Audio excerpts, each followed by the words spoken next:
তিনি রাসূলকে জিজ্ঞেস করলেন, ইয়া রাসূলুল্লাহ সাল্লাল্লাহু আলাইহি ওয়াসাল্লাম, মাল ঈমান, ঈমান কাকে বলে, ঈমান কি জিনিস?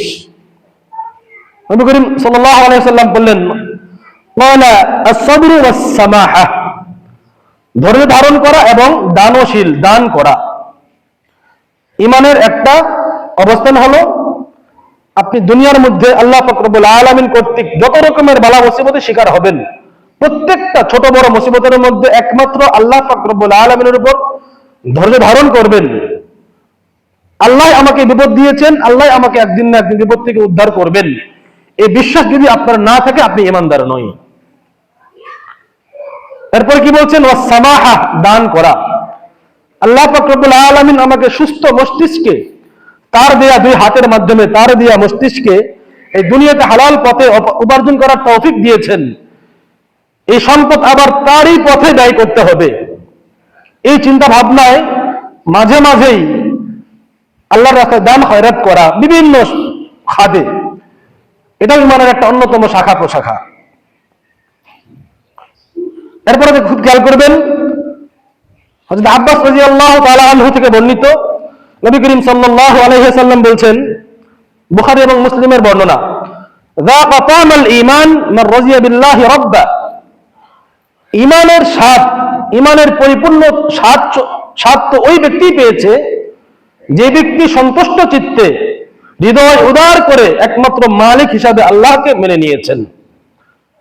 একমাত্র আল্লাহ আমার সবকিছু করেনওয়ালা। আমি যে হায়াতের মাধ্যমে দুনিয়াতে বিচরণ করছি, হায়াত আমাকে আল্লাহ দিয়েছেন, একদিন মারা যাব, চূড়ান্ত সত্য এই কথা।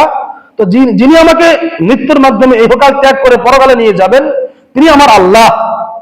আমি সুস্থ রয়েছি, যিনি আমাকে সুস্থ রেখেছেন তিনি আমার আল্লাহ।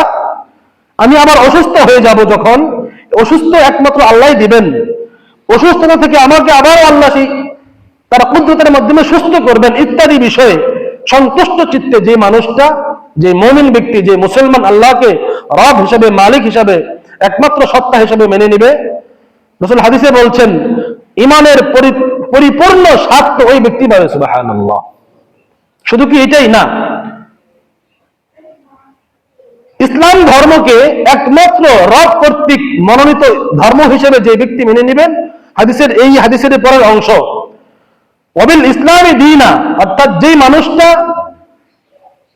আল্লাহ পাক রব্বুল আলামিন কর্তৃক মনোনীত ইসলাম ধর্মকে কেবলমাত্র তার জীবনের চলার পাথাই মনে করবে, তার ধর্ম মনে করবে, তার দিন মনে করবে, এই মানুষটা রাসূলের হাদিসের ভাষায় ঈমানের পরিপূর্ণ স্বাদ অনুভব করবে। সুবহানাল্লাহ।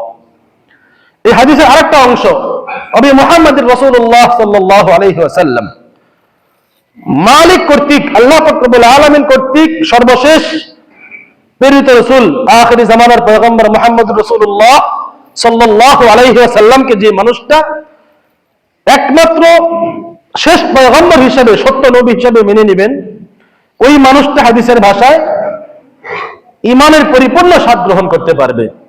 তাহলে এখানে তিনটা অর্থ আমরা পাইলাম। এই তিন ক্যাটাগরির বাইরে যে মানুষটা, ওই মানুষটা বেঈমান।